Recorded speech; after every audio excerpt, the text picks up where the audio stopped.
신년 기도회가 있기 때문에 그냥 기다리면 안 되겠어요. 그래서 새벽 기도회에도 우리 열어서 함께 기도하려고 합니다. 새벽에 나오실 수 있는 분들은 동참하시기를 바라요. 금요일 날 기도할 때에는 우리가 신년에 드리지 못한 신년 감사 헌금을 드리면은 우리 남전도의 활동을 위해서도 또 교회가 필요한 곳에 유익하게 아마 쓰여지게 될 것입니다. 그리고 그날 우리 마스크를 하고 또 장갑도 끼고 이렇게 해서 안수기도 하려고 합니다. 어린 자녀들이나 환자분들, 기도 제목이 있는 분들은 이렇게 기도 제목을 쓰는 용지가 있습니다. 그날 받으셔서 기도 제목을 적어 내어주시면은 우리 이렇게 띄엄띄엄 이렇게 앉아서 기도하도록, 안전하게 기도하도록 그렇게 하겠습니다. 자, 이제 오늘도 우리는 계속해서 신앙 공동체에 대하여 말씀을 나누려고 합니다. 참 우리가 살아가는 인생이 나 혼자 살 수가 없습니다. 그렇죠? 우리 사랑하는 가족들이 우리를 지지하고 도와주기도 하고요. 또 직장의 일터에서도 다른 사람들이 우리의 일을 때로는 도와주고 또 그분들이 한 몫을 맡기 때문에 아마 이 사회가, 공장이, 회사가, 사업장들이 돌아가지 않겠습니까? 우리가 다 운전면허가 있고 차가 있어서 차를 타고 가는 분들도 계시지만은 그러나 상당한 그런 숫자의 시민들은 누군가가 운전을 해주기 때문에 그 차를 타고 우리가 가는 것입니다. 우리 날마다 밥을 먹지만은 내가 농사를 짓거나 닭을 키우거나 혹은 고기를 바다에서 낚아서 식탁에 올려놓지 않습니다. 누군가가 역시 농사도 짓고 바다에도 나가고 공장에서 일도 하고 그리고 또 때로는 동물도 키우기 때문에 우리는 식탁에 풍성하게 잔치도 하고 식사도 할 수가 있죠. 그래서 이 사회는 나 혼자 사는 사회가 아니라 공동체 사회입니다. 교회도 마찬가지죠.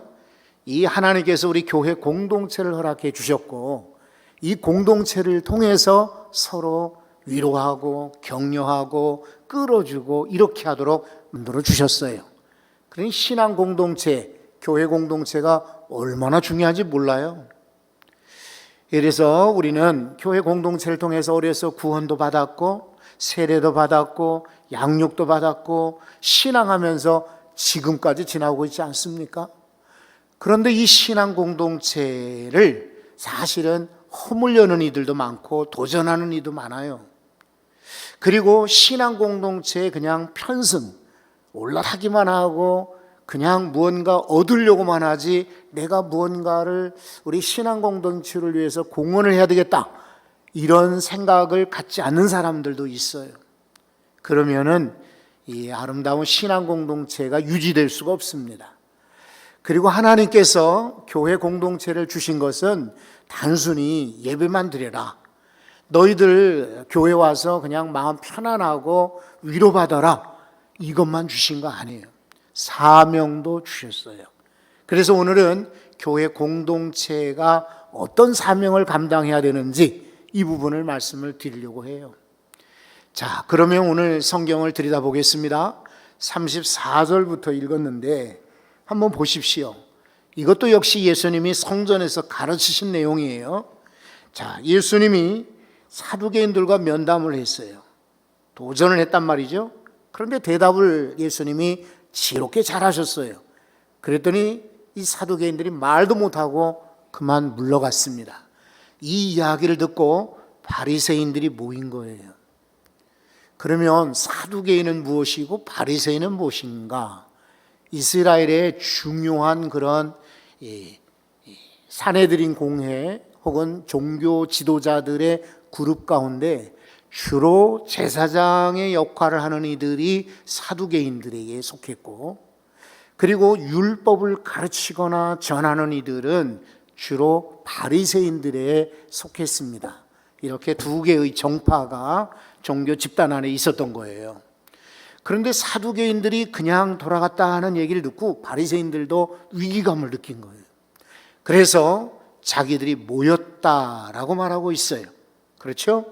여기 바리새인들이 듣고 모였는데 쉰하고 라는 뜻입니다. 모여서 결합하다, 힘을 모으다. 근데 이 사람들이 모여서 힘을 모으고 결합한 것이 선한 의도라면 얼마나 좋겠어요. 그런 게 아닙니다. 예수를 시험하려고, 잡으려고, 모함하려고 모인 것입니다. 우리 성도들은요, 모임에 속해야 되지만은 기왕이면은 선한 모임, 유익한 모임, 필요한 모임. 그렇죠?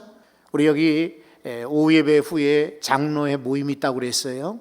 교회를 서로 발전시키고 그리고 각자 섬기는 교회에서 어떻게 하면 연합해서 좋은 일을 할까, 의로운 일을 할까, 이런 선한 모임입니다. 이런 모임에는 우리 자주 참여해야 돼요. 선교하고자 모인다, 찬양하고자 모인다, 구제하고자 모인다, 우리 선교를 위해서 모인다, 또 신학을 위해서 모인다, 교회를 지키기 위해서 모인다. 제 얘기를 해볼까요? 저는 웬만하면 또 게으르기도 하지만은 잘 모임을 가지를 않아요. 그러나 제가 꼭 필요한 모임이 있다면은 자, 모여서 누구를 격려하자, 위로하자, 좀 저분을 좀 세우자, 이런 모임 같으면 저는 찬성을 해요. 이제 여러 우리 장로님들이나 권사님들 가운데에는 아이고, 목사님이 이제 나이도 있으시니까 저 지방에 이렇게 멀리 장례식은 안 가셔도 되지 않겠어요? 라고 좋게 이렇게 저에게 말씀을 해주세요. 그런데 사실은 장례식에 가보면은 예수 믿는 이들도 있지만은 안 믿는 이들도 많아요. 그렇죠? 그러면 교회에서는 그런 분들 만날 수가 없고 집에 찾아가도 만날 수 없어요. 근데 장례식에 가면은 어쨌든 식구들이 믿든지 안 믿든지 다 와 계시는 거예요. 그러면 그런 교회에 말씀을 전하면서 기도하면서 도전할 수가 있어요.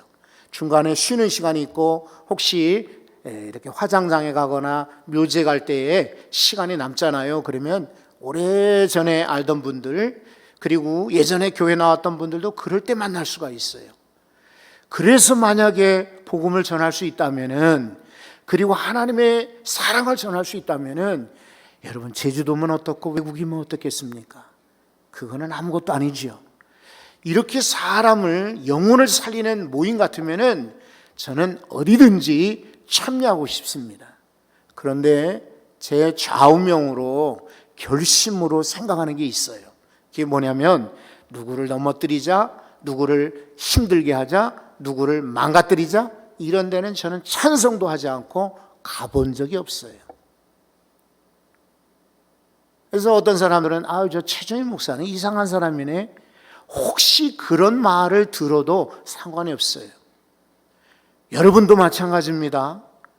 사람을 살리고 영혼을 살리고 교회를 부흥시키고 정말 나라를 위해서 좋은 모임 같으면은 열심히 동참하시고 참여하십시오.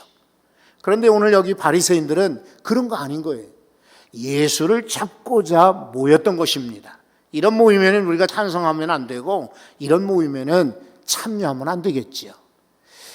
그래서 이 사람들이 결정한 게 뭐냐면 그 중에 한 율법사를 보내자라고 계획을 세웠습니다. 그러면 또 율법사는 뭐냐? 옛날에 그 율법 있지 않습니까? 율법을 잘 아는, 연구하는 집단이 두 그룹이 있어요. 그게 이제 사전에 보면은 이게 이제 같은 이렇게 같은 직종인데 다른 말로 표현한다 이렇게도 하는데, 그래도 제 생각에는 조금 나뉘어 있지 않겠나 생각은 들어요. 무슨 말이냐면은 하나는 율법사고 하나는 서기관이에요. 서기관이라는 말들은 많이 들어보셨잖아요.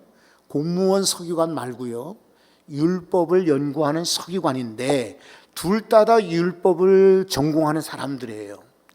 그런데 율법사는 뭐냐면 율법을 해석을 하고 그리고 가르치고 그 율법을 따라 재판하는 사람을 율법사라고 해요.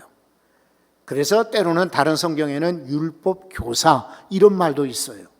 이 서기관은 또 어떤 역할을 하냐면 똑같은 율법을 연구하는 사람인데 그 대신 이 사람들은 필사하는 사람들, 복사하는 사람들이에요.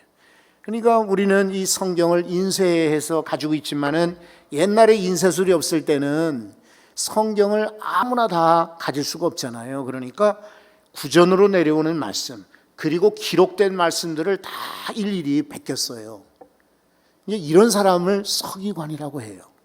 근데 고대에 옛날 언어들을 익히고 아는 사람들이 수가 제한이 되어 있고, 그러려면은 제법 머리가 똑똑하고 비상한 사람들이어야 돼요.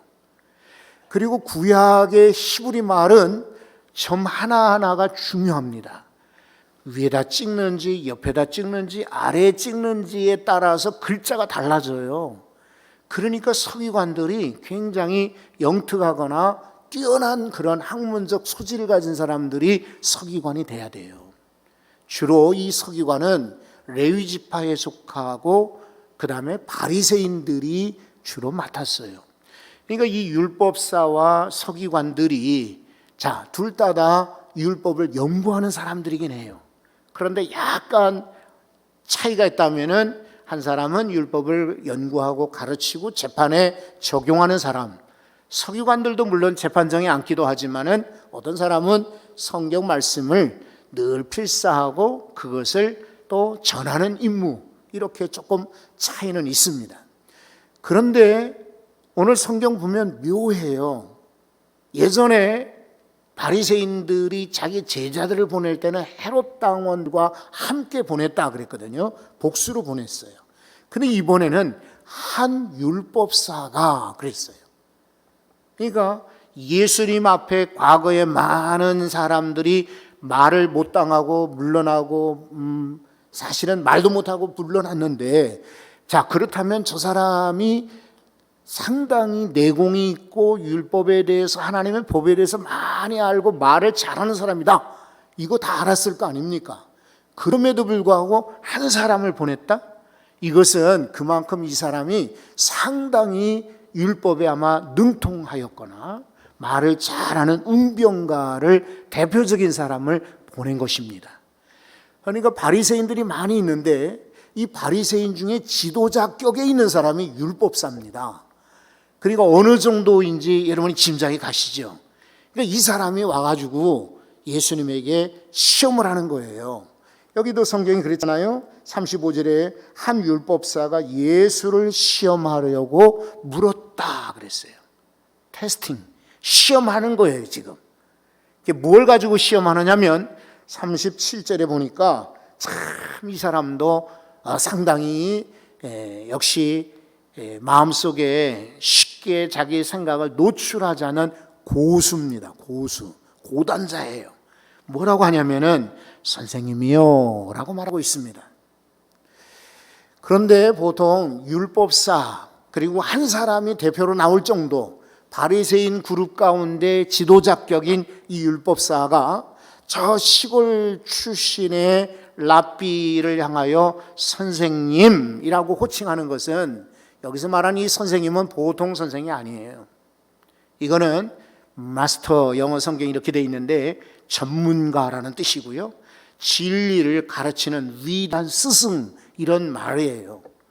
그러니까 예수를 향하여 선생님 하고 이야기하는 것은 이게 아주 고단수란 말입니다. 그러니까 이 사람의 마음을 누그러뜨려, 적개심을 누그러뜨리고 그다음에 무장을 해제시켜서 그로 하여금 꼼짝 못하게 이렇게 하려는 그런 의도를 가지고 접근을 하는 거예요. 참 이거 보면은 원수들이 얼마나 머리가 좋은지, 얼마나 영특한지, 원수들이 믿는 이들을, 예수 믿는 이들을 잡으려고 얼마나 혈안이 되어 있는지, 열심히 있는지를 우리가 알게 됩니다. 그래서 베드로 사도는 베드로전서 5장 8절에 이렇게 말하고 있어요. 근신하라, 깨어라, 너희 대적 마귀가 우는 사자와 같이 두루다니며 삼킬 자를 찾나니. 마귀도요, 사자 같아서 가만히 웅크리고 있는 것이 아니라 두루다니며 먹잇감을 삼킬 자를 찾는다라고 말하고 있습니다. 이렇게 악한 이들도 열심을 내는데 오늘 성도들이 잠만 자고 있으면 되겠습니까? 많은 분들이 앞으로 교회가 걱정해요. 이거 믿음 생활을 어떻게 할지 모르겠어요. 목사님도 힘드시겠지? 근데 사실은 성도들도 힘들어요. 걱정들은 많이 해요. 사방에서 걱정들을 많이 듣습니다. 근데 여러분, 우리가 걱정만 해서 되겠습니까? 기도해야 됩니다. 기도하셔야 됩니다. 아니, 마귀도 삼킬 자 찾으려고 두루 다닌다고 했는데, 아이고, 코로나 때문에 무서워. 아이고, 몸이 아파서 힘들어. 아이고, 나 그냥 골치 아파. 그냥 세상이 다 만사 귀찮아. 가만히 있게 되면 마귀의 밥이 되고 맙니다. 오늘 사랑하는 성도 여러분, 악한 자들도 이렇게 열심을 내는데 우리 믿음의 성도들 더 열심 낼 수 있기를 바랍니다. 이렇게 예수님께 와서 율법으로 시험을 하는 거예요. 그렇죠? 뭐라고 합니까? 어느 계명이 큽니까? 라고 물었어요. 계명을 가르치는 스승이란 말입니다. 613개의 계명이 있어요. 율법 계명 조항이 있어요. 그 중에 248개는 아주 중요한 조항이고요. 그 다음에 365개는 약간 덜 중요한 계명이에요. 그래서 이 사람들은 도합 248, 365에서 613개라는 율법의 조항을 날마다 연구하고 그것을 적용하고 그것을 가르치는 사람이 율법 교사입니다. 그런데도 이 사람이 자기도 지금 너무 복잡하고 무엇을 가르쳐야 될지 무엇을 전해야 될지 자기도 잘 모르는 거예요. 그러니까 호기심도 있는 거죠. 저 예수라는 사람은 도대체 뭘 가르치는가? 그래서 이런 질문을 하는 겁니다. 그리고 또 하나는 자기가 잘 알고 있으니까 엉뚱한 거 대답하면은 내 전공이잖아요. 율법을 가르치는 건, 그죠? 그런데 예수라는 사람이 잘못 얘기하면 그걸 곧바로 공격하려고 계명을 가지고 율법을 가지고 공격하고 있습니다. 좀 다른 얘기 같지만은 사단은 마찬가지로 우리의 약점을 그리고 내가 잘 모르겠다라고 하는 것을 통해서 시험하고 도전하게 됩니다. 그래서 성도 여러분, 우리는 죽을 때까지 배우셔야 됩니다. 하늘나라 가실 때까지 우리는 들으셔야 됩니다. 그리고 나는 이만 배웠으면, 나는 이만 알았으면 그것이 아니라 계속해서 우리가 책도 보고 또 텔레비전을 통해서나 또 이렇게 말씀을 통해서나 강연을 통해서 계속해서 배우셔야 됩니다. 그렇지 않으면은 악한 이들도 자기가 아는 지식을 가지고 공격을 하는데 세상이 얼마나 많이 변해요. 그냥 나는 모르겠어. 그냥 뭐 아이들이 알아서 다 하겠지. 이래서는 우리는 도태되고 말아요. 실은 우리가 마귀와 대적하기 위해서라도 말씀을 많이 배우셔야 돼요. 자, 어쨌든 계명에 대해서 물었어요. 그때 예수님은 가만히 내가 조금만 시간을 달라. 내가 한번 연구해보고 고민해보고 대답할게. 예수님 이렇게 시간을 끌지 않습니다. 곧바로 예수께서 이르시되 37절에 질문이 들어오자마자 예수님이 답변을 하셨습니다. 그러면서 하시는 말씀은 내 마음을 다하고 목숨을 다하고 뜻을 다하여 주 너희 하나님을 사랑하라 하셨으니 이것이 큰 계명이고 가장 중요한 계명이다 라고 가르쳤어요. 여러분, 예수님의 이 답변을 통해서 우리는 한 세 가지를 배우게 됩니다. 첫째는 예수님은 자기 생각으로 답을 하지 않으셨습니다. 이거는 신명기 6장 5절의 말씀을 그대로 인용한 거예요. 예수님 원래 능력이 있으시잖아요. 하나님의 아들이신데 하나님의 지혜를 다 가지고 계시는데 내가 말하는데 내 생각에는 내 주장에는 내가 가르친 바는 내가 살아본 바는 이거다 이렇게 전하지 않았어요. 성경 말씀을 그대로 전했어요. 여기서 우리 느끼는 거 있지 않습니까? 예수님과 같은 분도 이런 시험하는 이들에게 말씀을 통해서 가르쳐 주셨는데 성도 여러분, 저와 여러분들도 오늘 이 시대에 많은 도전과 어려운 일 그리고 시련이 올 때에 무엇으로 이길 수 있겠습니까? 하나님의 말씀입니다.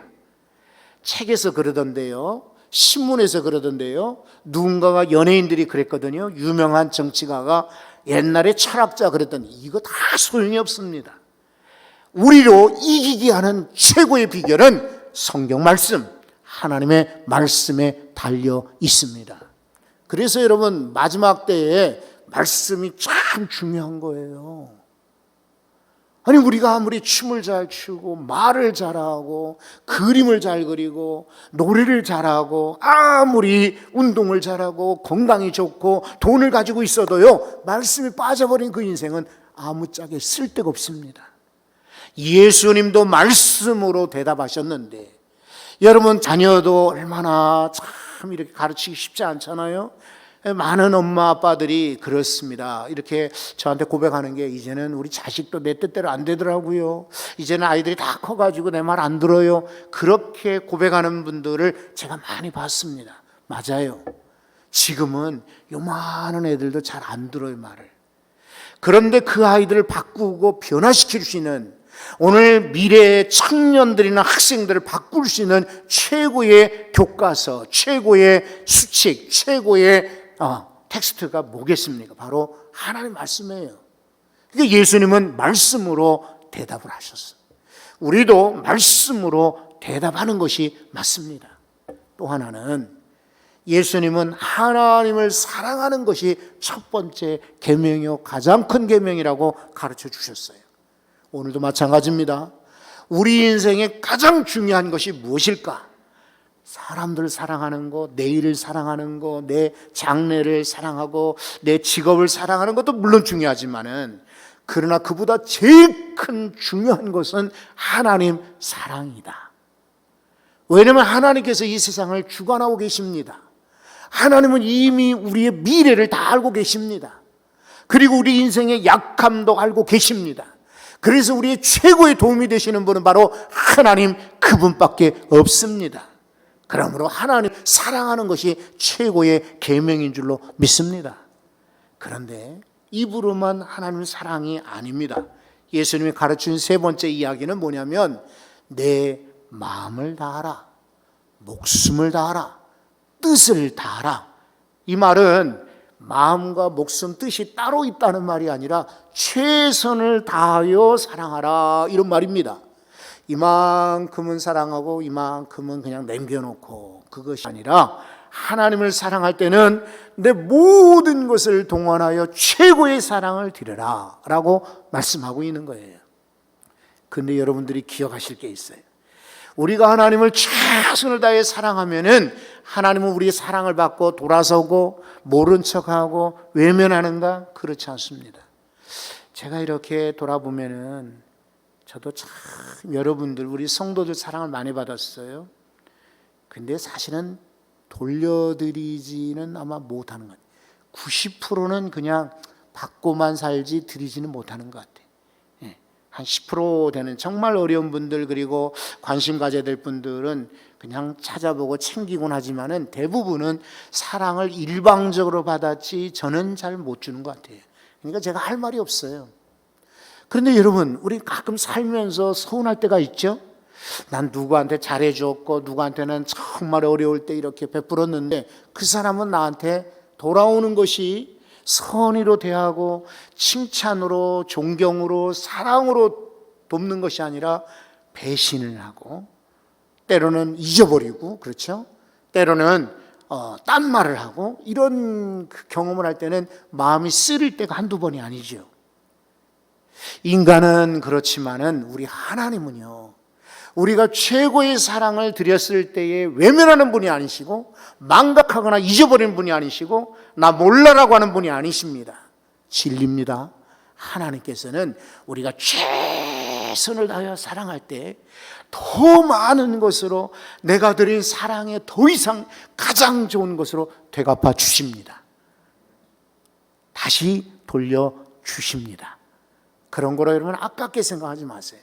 사람에게 사랑을 할 때는 실망하고 그리고 상처받을 수 있지만 하나님을 사랑할 때는 절대로 상처 없습니다. 손해 없습니다. 우리가 드린 것 이상으로 원금 플러스 보너스까지 채워서 되돌려 주시는 분이 우리 전능하신 아버지 하나님이십니다. 이 하나님을 마음을 다하고 목숨을 다하고 뜻을 다하여 사랑할 수 있기를 바랍니다. 그런데 또 하나 성경이 두 번째 계명을 가르쳐 주시죠. 한번 39절도 보십시오. 둘째도 그와 같으니 내 이웃을 내 자신과 같이 사랑하라 하셨으니. 여러분, 이제 저는 이 구절에서 설교자의 책임, 설교자의 사명, 설교자의 임무를 느끼게 돼요. 저도 아마 회중이었더라면 자랑하려는 건 절대로 아니니까 여러분 오해하지 않으시죠? 저도 회중이고 그냥 성도라면 그냥 지나쳤을 거예요. 하나님 사랑이 첫 번째 제일 중요하고 두 번째로 다음으로 중요한 것이 이웃 사랑이다. 이렇게 일방적으로 우리는 알았고 그리고 들어왔잖아요. 그런데 오늘 성경을 자세히 보니까 그래서 설교자의 책임이 중요하다는 걸 느끼게 됩니다. 둘째도 그와 같으니 똑같다는 거예요. 두 번째라고 해서 차등한 것이 열등한 것이 아니라 첫 번째 계명과 두 번째 계명은 동일하다라는 말씀하시는 거예요. 우리는 그동안에 성경을 그냥 이렇게 쉽게 읽었어요. 그래서 하나님 사랑이 1번 제일 중요하고 이웃 사랑은 2번 두 번째로 중요한 줄 알았는데 오늘 성경을 다시 자세히 들여다보니까 첫 번째 계명과 그와 같으니 라고 하는 것은 똑같다는 말입니다. 두 번째 계명도 하나님 사랑과 똑같아요. 다시 말해 하나님을 사랑하듯 내 이웃을 내 자신과 같이 사랑하라 그랬어요. 그런데 여기서 말하는 이웃은 그냥 길거리 보이는 이웃이나 옆집 사는 이웃을 말하는 게 아닙니다. 이건 더 크게 생명을 말합니다. 생명. 이웃, 생명입니다. 여러분 요즘 뉴스에 보면은 어린아이들 생후 몇 달 안 되고 며칠 안 된 아이들을 학대하고 내던지고 병들게 하고 죽게 하는 안타까운 뉴스들이 나옵니다. 아직까지 2020년 작년 한 해 동안에 실은 자살자 통계가 아직은 보건복지부에 의해서 정확하게 나오지는 않았어요. 이제 아마 2월 말이나 3월 초에는 나올 겁니다. 집계가 되어서. 그런데 얼핏 뉴스를 보니까요, 이제까지 제일 많은 자살자는 60대, 70대, 80대였습니다. 노인이었습니다. 우리나라가 세계에서 손꼽히는 노인 자살률이 제일 높은 나라입니다. 너무 아쉬워요. 그죠? 그런데 작년에는 달라요. 작년에는 30대, 40대가 제일 자살률이 높았어요. 왜 그랬을까요? 짐작이 가십니까? 코로나가 1년 내내 진행되면서 직장을 갑자기 잃어버리는 거예요. 사업이 안 되는 거예요. 그리고 경제적 위기를 겪는 겁니다. 그리고 삶의 끈을 놓아버리는 거예요. 그러니까 이 젊은이들이 30대, 40대 한창 꽃 피우고 전성기로 살아야 될 인생들이 자기 생명을 끊어버리는 거예요. 이런 안타까운 일들이 이 나라에서 지금 벌어지고 있어요. 45분 만에 한 사람씩 지금 덕컥 죽어가고 있습니다.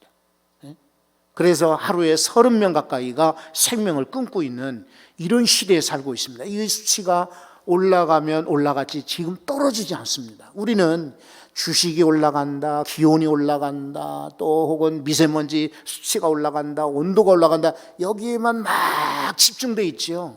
그런데 정말 생명을 생각하는 사람들 보면은 안타까운 목숨들이 지금 이뤄져 가고 있습니다. 성도 여러분, 우리는 하나님을 사랑하는 분들이죠. 동시에 그런 불쌍한 어려운 사람들을, 생명들을 우리가 기억하셔야 됩니다. 내가 소비하는 것이 내가 편하고 내가 좋을 수는 있지만은 다음 사람들을 옥죄이는 그런 환경 파괴가 될 수가 있습니다. 나는 내 마음대로 그냥 쓰고 버리는데 그런 것들이 오히려 다른 이들에게 아주 치명적인 상처가 될 수가 있습니다. 그러니까 혹시 여러분들이 뭐 구두쇠라고 말을 들어도 상관이 없습니다. 저렇게까지 할 필요가 있을까? 그런 말 들어도 괜찮습니다. 생명을 사랑하는 이들은 물건도 아껴야 됩니다. 그리고 생명을 사랑하는 이들은 정말 내게 주어진 생명이 얼마나 소중한가를 알아야 됩니다. 그런데 여러분, 그냥 자살을 예방하고 그리고 이웃들에게 김치 나눠주고 연탄 나눠주고 두꺼운 옷을 주고 난방을 해주는 것이 이웃사랑이 전부가 아닙니다. 그거 당연히 해야 되지만 제일 중요한 이웃사랑이 있습니다. 바로 생명을 주는 것입니다. 이 영생, 생명을 주는 것은 다른 것이 아니라 복음으로 가능합니다. 그래서 성경은 말합니다. 요한 1서를 한번 찾아볼까요? 요한 1서 3장 14절입니다. 이렇게 요한 사도가 증거하고 있습니다. 우리는 형제를 사랑함으로 사망에서 옮겨 생명으로 들어간 줄을 알거니와 사랑하지 아니하는 자는 사망에 머물러 있느니라. 무슨 말인가요? 우리가 정말 형제를 사랑하게 되면 그 사람은 사망에서 옮겨 생명으로 영생을 얻게 되고 구원을 받게 되지만, 형제를 사랑하지 않는 자는 그는 여전히 사망에 머무를 수밖에 없다. 베드로와 요한이 하루는 성전으로 기도하는 시간에 올라가고 있어요. 거기에 구걸하는 사람이 앉아서 돈을 달라고 구걸합니다. 이번에도 베드로 요한을 보고 혹시나 돈을 얻을까 하여 바라봅니다.